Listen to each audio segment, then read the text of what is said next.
برادران اسلام، السلام علیکم ورحمۃ اللہ وبرکاتہ۔ اللہ تبارک و تعالی ارشاد فرماتا ہے، یا ایھا الذین آمنوا کتب علیکم الصیام، اے ایمان والو تمہارے اوپر روزے فرض کیے گئے ہیں، کما کتب علی الذین من قبلکم، جیسا کہ تم سے پہلی امتوں پر، تم سے پہلے لوگوں پر روزے فرض کیے گئے تھے۔ کیوں فرض کیے گئے؟ کس لیے فرض کیے گئے؟ تو رب تبارک و تعالی ارشاد فرماتا ہے، لعلکم تتقون، اس لیے فرض کیے گئے تاکہ تم لوگ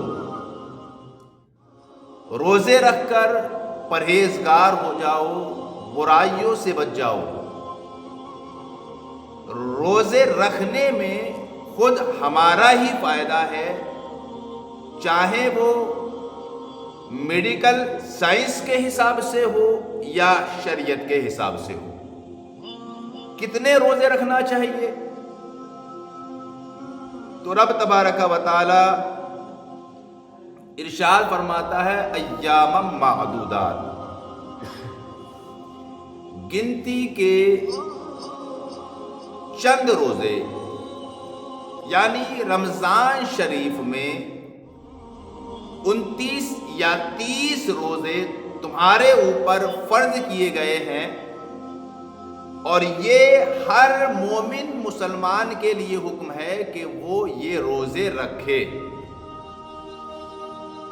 لیکن کچھ لوگوں کو چھوٹ دی، اور ان کے بارے میں رب کلام میں آگے ارشاد فرماتا ہے، فَمَنْ كَانَ مِنْكُمْ مَرِيضًا أَوْ عَلَى سَفَرٍ، تو تم میں سے کوئی اگر سفر پہ ہو یا پھر مریض ہو تو وہ حالت سفر میں روزہ نہ رکھے، اور اگر مریض ہے تو حالت مرض میں روزہ نہ رکھے، مگر یہ روزے معاف نہیں ہوں گے، ان کی قضا کرنا ہوگی۔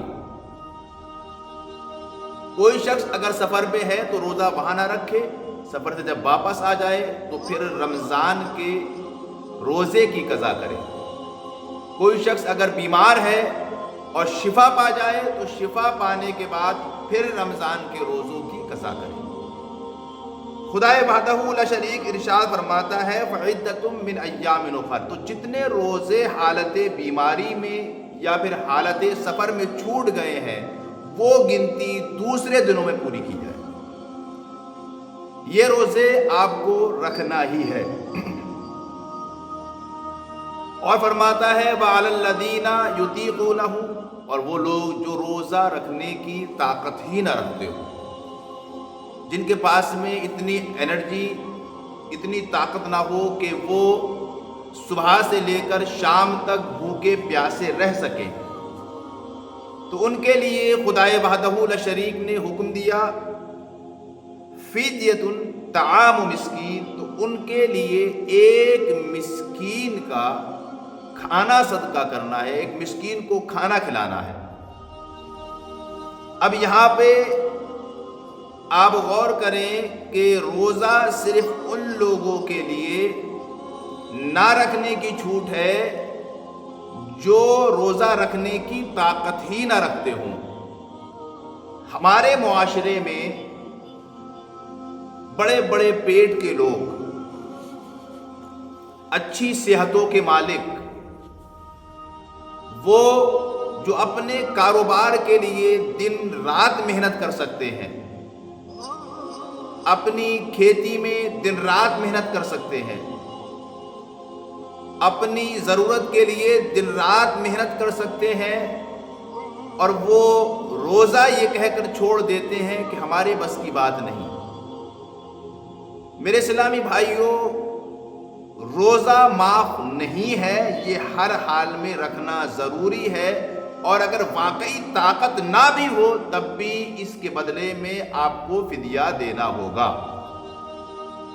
خدائے وحدہ لا شریک ارشاد فرماتا ہے، وَأَن تَصُومُوا خَيْرٌ لَكُمْ، اور اگر تم روزے رکھو گے نا تو یہ صرف تمہارے لیے بہتر ہے۔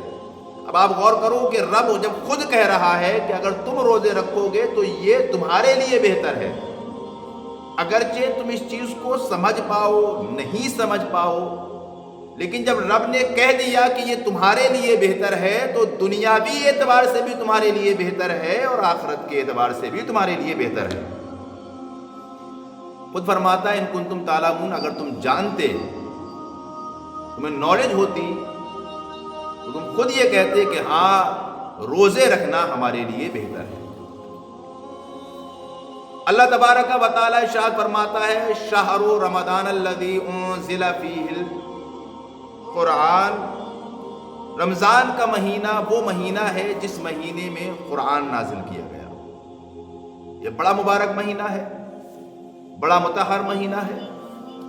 آسمان دنیا پر قرآن کو ایک دفعہ یک ساتھ رمضان کے مہینے میں ہی نازل کیا گیا، پھر ضرورت کے حساب سے وہاں سے تھوڑا تھوڑا نبی اکرم صلی اللہ تعالی علیہ وسلم کی بارگاہ تک 23 سال کی مدت میں آتا رہا۔ اور فرماتا ہے ہدی للناس، یہ کلام پاک لوگوں کے لیے ہدایت ہے اور حق و باطل کے درمیان فرق کرنے والا ہے۔ پھر خدائے وحدہ لا شریک ارشاد فرماتا ہے فمن شہد منکم الشہر فلیصم، تم میں سے کوئی شخص اگر رمضان کے مہینے کو پائے، اس کی زندگی میں رمضان کا مہینہ آئے تو اس کو چاہیے یہ کہ وہ رمضان کے روزے رکھے۔ یہاں حکم ہے خدا تعالیٰ کا، اگر کوئی بھی شخص رمضان کے مہینے میں حیات ہے اور وہ عاقل ہے، بالغ ہے، تو اب اس کے لیے ضروری ہے کہ وہ اس مہینے میں روزہ رکھے۔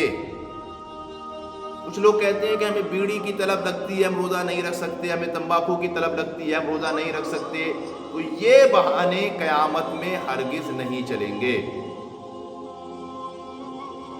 روزہ رکھنا یہ بہت اہم فرض ہے، یہاں تک کہ رب تبارک و تعالی ارشاد فرماتا ہے کہ روزے کی جزا میں خود ہوں، یعنی اس کا اتنا بڑا ثواب ہے۔ اب آپ انمان لگا سکتے ہو کہ اس کی اہمیت شریعت اسلامیہ میں کیا ہے، لہذا آپ ہر حال میں رمضان شریف کے روزے رکھیں اور اپنے دنیاوی اور اخروی فوائد حاصل کریں۔